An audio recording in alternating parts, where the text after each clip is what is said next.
Hey guys, Dead Files here. Today we're looking at one of the most harrowing stories I've found on Erowid.org. It follows a person whose life completely unraveled through addiction, isolation, and a toxic relationship, ultimately leaving them with one final decision that would determine whether they lived or died. Before we begin, make sure to like and subscribe. It really helps the channel grow. My last days as a meth addict.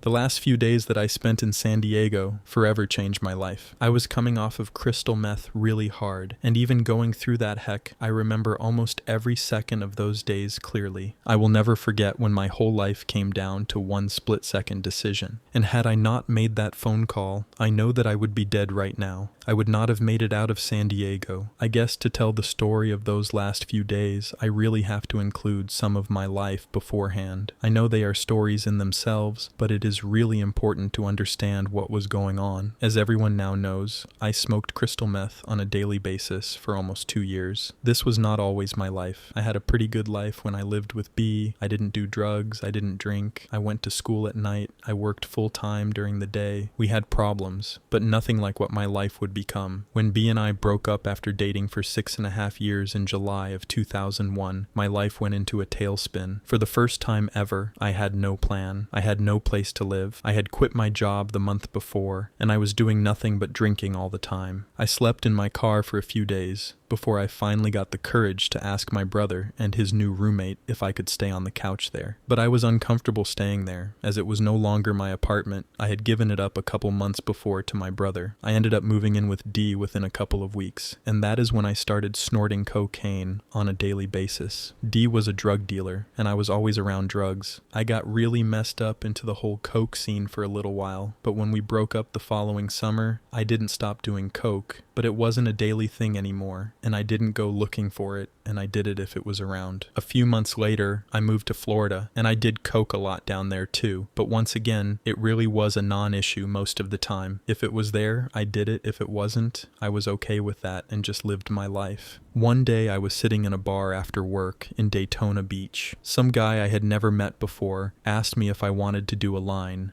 In my usual I don't care attitude, I said sure. So I went into the bathroom with him and another guy and one other girl. He laid out 4 of the biggest lines I had ever seen in my life. My eyes lit up, and I picked up my straw and snorted my entire huge line. I immediately fell to my knees in the bathroom stall, holding my nose and yelling, almost in tears because it hurt so badly. What the heck is that cut with? It felt like I had snorted glass up my nose. And that is what I did. That was the first time I did crystal meth. The guy was shocked at my response to snorting the line and told me it wasn't coke, it was meth. That is when I realized that it really didn't look like coke. I just didn't think it would be anything else. Never even crossed my mind. It looked like little shards of glass, and I hated it. I did like 2 more lines that night with the guy, and I was awake for almost 3 straight days after that. He gave me a bag of meth to keep for later, and I flushed it down the toilet the next morning, still all whacked out and having to go back to work the next day like that sucked. I did not like the way it made me feel, or how bad it really hurt to snort. I wanted nothing to do with crystal meth ever again. I was all set with that drug. It sucked as far as I was concerned, and it wasn't an issue again for quite some time later. I went to Vegas with a few of my friends at the end of November/beginning of December of 2003. The entire time I lived in Florida, I kept in touch with D. We talked to each other all the time, almost every night on the phone. So when I told him I was going to Vegas, he told me that San Diego was only a couple of hours away, and I should come and visit him. So I talked to my friends, and they were going to go for a drive to San Diego with me from Vegas. When we got to Vegas, they no longer wanted to go to San Diego, so I went to rent a car and drive there myself. The rental car company wanted 3 forms of ID for me to take a car out of state, so I ended up just borrowing $300 from my friend and buying a plane ticket and flying there the next morning. I was supposed to be gone for only a few hours. I did not go back to Vegas for almost 3 days. My friends were pissed at me, but I had left Vegas as Heidi, and I came back as someone else. They had no idea what had happened happened to me. They knew those few days that I was gone marked the moment that I changed. I was no longer the happy, goofy Heidi that they had always known. I was moody and irritable and just miserable. They had no idea that I had just become addicted to smoking crystal meth. While I was in San Diego, Dee brought me to his friend Rodrigo's house. In his bedroom in Vista, California, I smoked meth for the first time. I had told Dee a long time before what had happened that night I snorted meth, and how much I really hated it. Dee was already a meth addict for quite some time at this point, at least a year. He told me that smoking meth was so different, nothing like snorting it. I was apprehensive about trying it. I really didn't like it before. Why would I like it now? But he convinced me to try it, told me I would never feel that good again in my entire life. Just try it once. What can it hurt? If I didn't like it, then just never do it again. So I smoked meth for the first time that afternoon in sunny Southern California, where all your dreams come true, and I loved it. I smoked meth with Dee for the next couple of days before I finally realized I had to go back to Vegas. I flew back to Vegas with $4.15 in my pocket. It was $4.25 to take a shuttle from the airport to the hotel we were staying at, and my friends would not answer the phone to come and pick me up because they were so mad at me for taking off like that. I had to ask someone for a dime, which really sucked because I am a very prideful person, just to get back to the hotel. I spent a couple more days in Vegas with them before we all flew back to Florida. It wasn't a month before I was back in San Diego for a visit. I smoked meth again the whole week I was there, and I even got to take some home with me this time. I smoked what I brought back with me over the next week or so, and then I ran out. I was completely miserable, but did not realize at the time that meth was so powerfully addictive that it controlled every aspect of my mood and feelings. I felt sick and tired. I was crying for no reason at all. I had a hard time dealing with people at work now, and that just wasn't who I was. I didn't connect the dots until sometime later. I would fly out to San Diego a few more times before Dee convinced me to move there. I did not want to move there. The last time we lived together, it turned out to be a nightmare, and I got screwed. I got thrown out of my home with no place to go once again, and I just did not want that to happen again. But he told me he loved me, that he had always been in love with me. He gave me every line from Jerry Maguire, the whole "you complete me" and all that other bullshiz. But one thing he said to me changed my mind. I kept asking him every time he brought up moving out there, well, what if we don't get along, or what if this, or what if that? I came up with every what if I could think of. He then asked me one day, what if you never know? I wish I never knew. I moved to San Diego in April of 2004. I bought a pretty blue and black dress to wear, and got myself all dolled up for him. His mom picked me up from the airport that morning and brought me to my new beautiful home in Sorrento Valley. I was so excited. I had a pool with a jacuzzi, I lived in a gorgeous neighborhood, and now I got to smoke meth every single day. He came home from work late that day. I had waited for him to come home for hours on end, but he left me a pipe and some shiz, so I was okay. When he came in, he had a friend with him. He said hello to me quickly, then went into the garage with his friend, and then left me alone. I sat for the rest of the night by myself, completely crushed.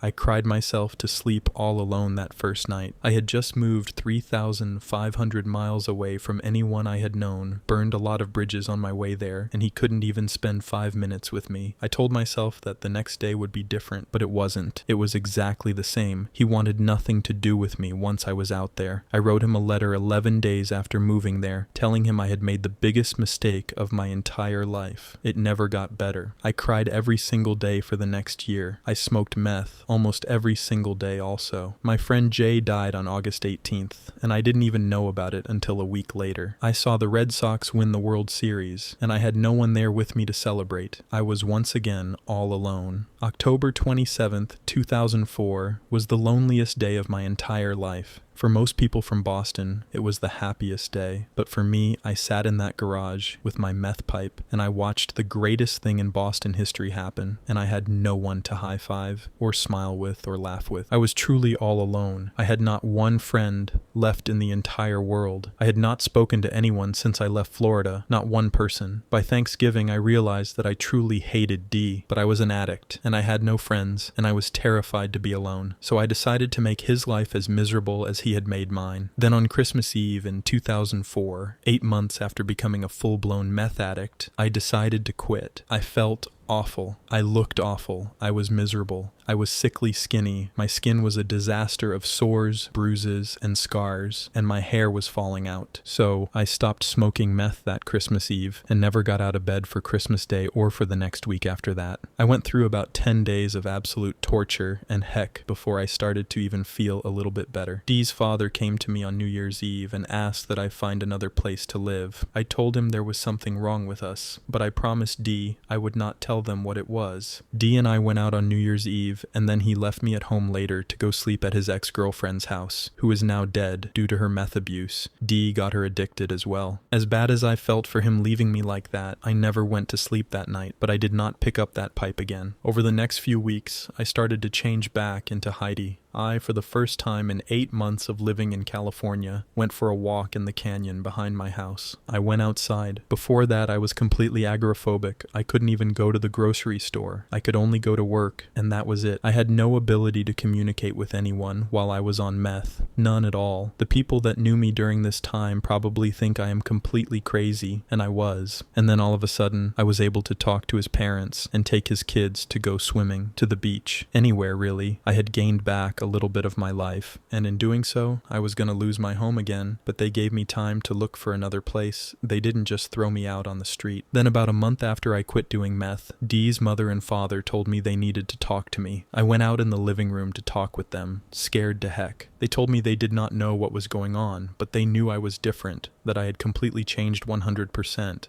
They told me that I did not have to move out, and that we could even move into the master bedroom of the house, but I had to pay more rent. Which was fine with me. I didn't really care about the money thing too much. I thought I was getting a sweet deal. Little did I know at the time I was setting myself up for another tailspin. I had a lot of trouble living with Dee and him still smoking meth on a daily basis, even though I had quit. At first, he tried to hide it from me, but then he would just smoke it right in front of me again. I went through January and February and most of March like this. I started to sleep a lot, mostly because I had no desire to be awake. My body still felt like shiz, my mind still felt like shiz, and I had gained a ton of weight almost immediately after quitting. I would work a lot just so I didn't have to be at home, and if I was at home, I was sleeping so I didn't have the urge to smoke meth. My life was still not good, even though I had quit. And then Dee's parents bought him a house in Vista, 72 miles away from where we worked. Instead of moving into the master suite of the beautiful home in Sorrento Valley, I was now faced with moving to the meth capital of the United States, the place where our meth dealers resided, the place I had first smoked meth. I knew I was screwed. On my birthday, March 22nd, 2005, I once again became a meth addict. We had gone to see Motley Crue in concert in El Cajon, and I had smoked meth again that day. I smoked it a little more for the next few days before I tried to quit again, and once again my entire body shut down, and I could not function. This really sucked because we were in the process of moving, and I couldn't even get out of bed. His parents were pissed that I did not help them move and pack all their shiz along with all of our shiz like it was my job to do so anyways.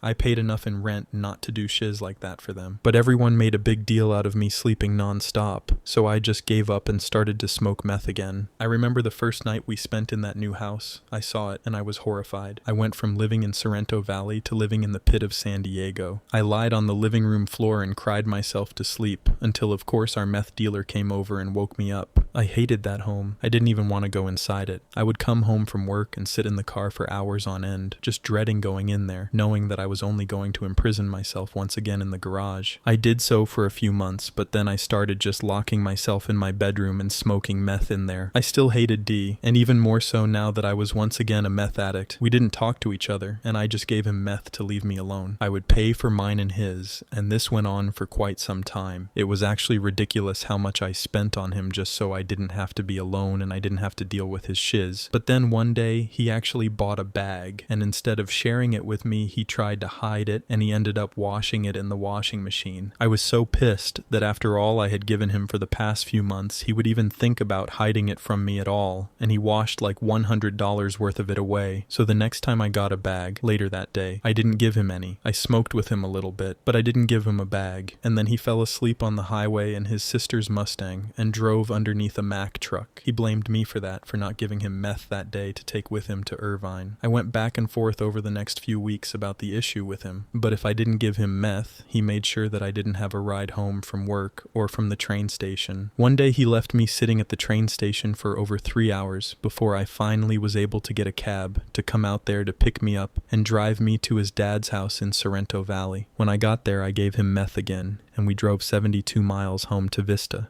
He would drive me to work and pick me up as long as I gave him meth. And this was bullshiz. I was the only one paying rent. I bought all the food. I bought his kids anything they wanted. I took them places and paid for it. I lent D a couple $1,000s over the course of 2 or 3 months on top of it all, and he couldn't even get me to work. All I wanted was a ride to work in the morning and to be picked up at the train station at night. Even when I gave him meth, he never picked me up on time. I would usually have to wait a minimum of 20 minutes before he would finally show up to pick me up, knowing every day what time the train came. This was a daily thing and really pissed me off that much more. July 25th of 2005 was the last day I smoked crystal meth. I had decided to quit again, and this meant that he had to quit as well because he did not have the money to support his own habit at this point. He was pissed with me. His brother's wedding was in 10 days. He had his kids, and because I decided I did not want to smoke meth anymore, he couldn't even stay awake to play with them. We were staying at his dad's house that week to make it easier for us to go to work because we were driving so far every day now, and the house was going to be sold really soon. I am pretty sure his mom was back in Massachusetts at this time, but his dad was still at the house. I woke D up on the morning of July 28th, 2005, a Thursday, and asked him to drive me to work. We had not done meth in over 2 days, which meant we were both complete junk. He told me to take the train to work, and I told him that I didn't have time to do that I would be late if I took the train. We got into a fight and he told me to take myself to work, so that is exactly what I decided to do. I took his car and drove myself to work. I knew that when I did this, that it would cause a huge problem between us, but I had to go to work. He called me at work that day, swearing and cursing at me so loud that my boss actually wrote me up for what he was doing. I told him that I wouldn't come home unless he paid me all the money that he had borrowed from me, and I would move out and leave him alone. He told me he would get the money, and for me to just come home. When I got home after work, he was passed out on the living room floor, his kids just sitting doing nothing because their dad was complete junk. I didn't say a word to any of them. I just took my bird and went upstairs to the master suite and went to bed, even though it was only like 5 o'clock. Around 10 or 11, D decided to come up to bed with me. When he woke me up, I asked him if he was going to drive me to work the next morning, thinking that after all that bullshiz that happened that day, he would. He told me to go funk myself, and that he took the battery out of the car so I couldn't take it again, and he wasn't going to give me any of the money he owed me. Now we got into a huge fight, and he ended up throwing my bag of clothes off the second-story balcony and into the backyard. When I went to go retrieve it, he locked me out of the bedroom that I had been sleeping in the first place before he decided to come and bother me. I yelled at him and pounded on the door for him to let me back in so I could get my pocketbook and bird. He wouldn't, so I went and found a key, and the fight ensued. He pushed me off the bed and then grabbed me by my forearms and threw me against the wall before retreating into his kids' room. And then we went to bed. I woke up extra early the next morning, feeling really awful from coming off of meth now for 3 days, and put the battery back in place and hooked it all up and took his car again. I knew that this was the end for us. I knew that by taking his car again, I was getting myself kicked out, but I figured that I would at least have the legal 30 days to leave. So I went to work and immediately started looking at apartments in the area. I called a few and even set up an appointment to see one on Monday. And because I was not smoking meth, I was able to actually go out to lunch with the girls from work, which I never did. When we went to go to lunch, I saw that he had come and taken the car away sometime that morning and left me stranded at work. I paid $75 for a cab to take me to his father's house in Sorrento Valley that afternoon after work. I actually drove by him on my way to the house. I don't think he saw me, but I saw him. When I got there, he had locked up the entire house, which was never locked, and I was pissed, so I climbed in through the window. I was taking my bird outside when his father came home and asked me if I had gotten the message from his wife. I told S that I had spilled grapefruit juice in my cell phone a few days before and did not have a phone anymore, and I needed to go buy a new one. S then handed me a piece of paper requesting that I vacate the house in Vista within 3 days. I tried to argue with him about this because I knew he could not just throw me out like that. I paid rent. I was the only person who paid rent, and I knew this was not legal. I told him I would see him in court on Monday morning, and he told me that was fine, and to get my things, and he would drive me to Vista to start packing. That is when I told him about the meth. His only response to that was, "Haven't I had my head up my ass?" He filled in all the missing puzzle pieces at that split second. They had no idea in the world that we were meth addicts, that we sat in their garage, polluting their gorgeous home with some of the most deadly chemicals known to man. But that was not the issue. The issue was that I had to go. At first I was pissed. I knew that by taking Dee's car that day, I was gonna have to move out, but I really thought that I was gonna have time to look for another place, not be thrown out on the street again, but this time with absolutely no one to turn to at all. I had money. I could afford to get my own place. I even had a girl from work offer me a room at her place a few weeks before this even happened. She did not know about the meth, but she knew I was completely miserable in my current situation. Everyone did. I told her I knew they, Dee and his parents, would never let me take the bird with me, and I couldn't leave her. She was all that I had. She was my only friend in the whole world. A funking bird. How sad is that? But she loved me, and I just couldn't leave her. She was a huge reason I put up with Dee and his shiz for so long. I just didn't want to give her up. His father had me put the bird back in the cage, and then drove me to Vista that night all alone. We didn't speak the entire hour-long ride there. I wasn't really mad at S. I knew that Dee and I needed to end our relationship, but I did feel that I was once again getting a bum deal. I was trying so hard to not be a meth addict, and every time I tried to stop, something like this would happen,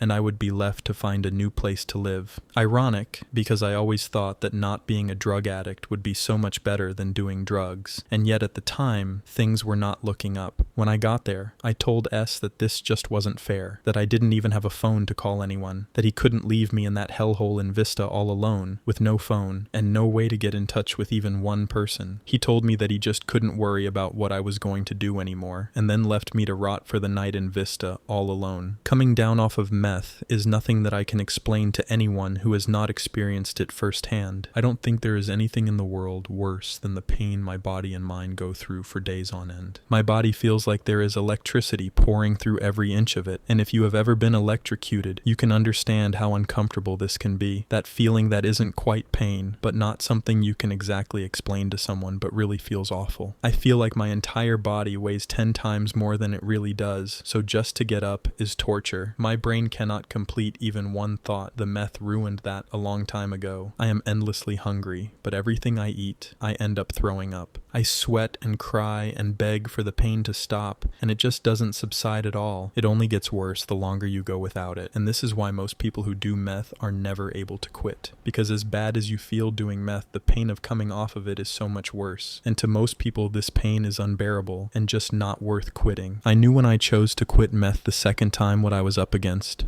I swore that when I went through it the first time, that I would never experience that kind of heck ever again. And yet this is where I was on the night of July 29th, 2005. I felt like I was going to die. I was so scared that night in Vista. I was all alone in the one place I hated the most. I didn't even have the dogs or my bird with me that night, and I was completely terrified. I lay down on the couch and fell in and out of the worst sleep imaginable. My thoughts of smoking meth spun endlessly in my head as I contemplated self-harm just to end the pain churning throughout my body. Self-harm had been a realistic option for me for quite some time now. I had often sat on the bridges that would span the canyons hundreds of feet above the ground, and the only thing that ever kept me from jumping was knowing that my parents could not afford to fly my dead body home. But I didn't jump. I never did. And this night I couldn't even stand up, never mind make it to a bridge. My body was dying all by itself. I decided that I would get meth the next day, and all of this pain would just go away, and I would give it to Dee, and we would stop fighting again. When the sun came up the next morning, it did not bring happiness. It brought intense heat unlike any I had experienced before. My house became a sauna with no air conditioning, no fans, no circulation of air. It was absolute heck. I had to fill the bathtub with cold water and sit in it just just to cool down. I had no phone to call anyone, so I did what every rational person coming off of meth would do. I tried to take an unregistered car to go and buy a cell phone 3 towns over, but the car would not start, still unknown to me why. So I began to walk in that miserable heat to the closest store, and that walk was awful in itself.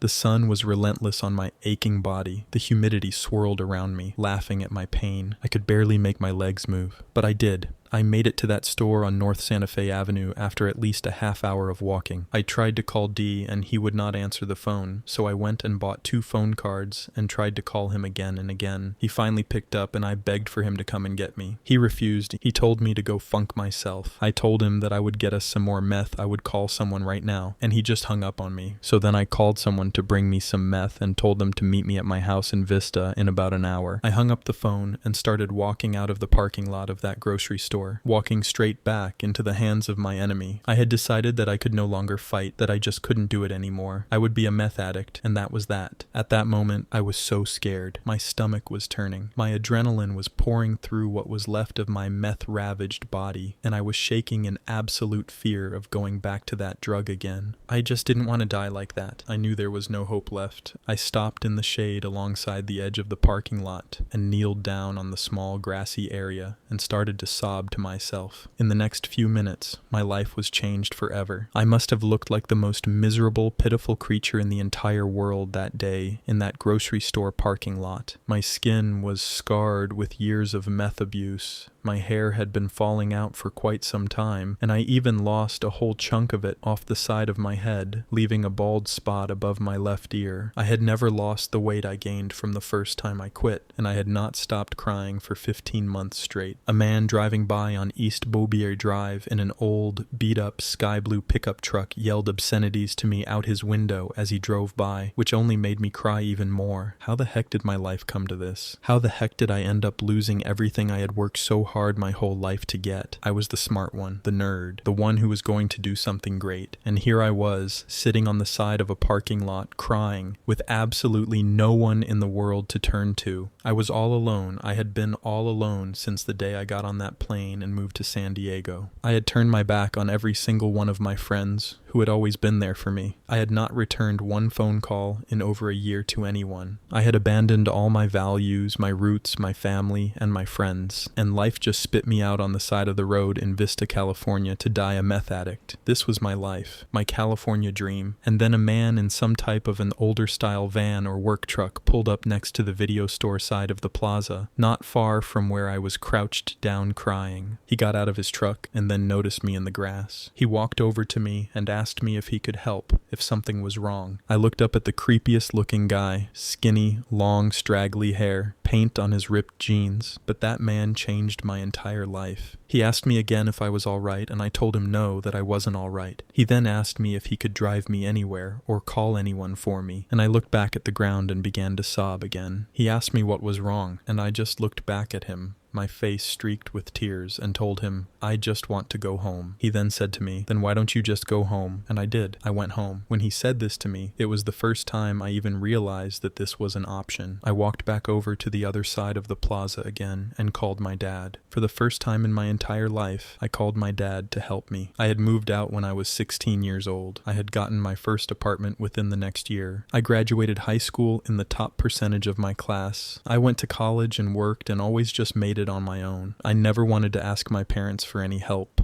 because I didn't ever really need it before. And if he never answered the phone when I called or told me he couldn't help me, I don't know what would have happened to me. But he did answer, and when I asked him, Dad, can I come home? And he asked me when, I answered right now. He asked me if I could get to the airport and told me to call back in a little bit, and he would give me the flight information and would have a ticket waiting for me there. And the next morning, I boarded a plane bound for Chicago and then on to Manchester, New Hampshire. I never met up with that person who was bringing me meth. I saw D twice after I had moved home. He asked me to move back to San Diego almost as soon as I left. He told me that I could just get my own apartment went out there and we could still see each other. I bought a plane ticket back to San Diego for 3 weeks later, but I never went back. I never got back on that plane. I stayed at my dad and stepmom's house for the next year before I went back to college and moved into the dorms. I never did meth again, and I can't believe that this is my life now. My life is awesome. I could not be happier. I feel like I have been given such a great gift, such a wonderful life. And it is only getting better. I know now that I will never touch crystal meth ever again. When I smoked it for the first time in 2003, I had no idea what it would do to me. I now know. I know that it is not something I will ever endure again. I want nothing more than to educate people now about the world's worst drug and let them know that there is hope. It might only be 6 out of every 100 people who get clean, but I am one of the 6. I am no longer a meth addict.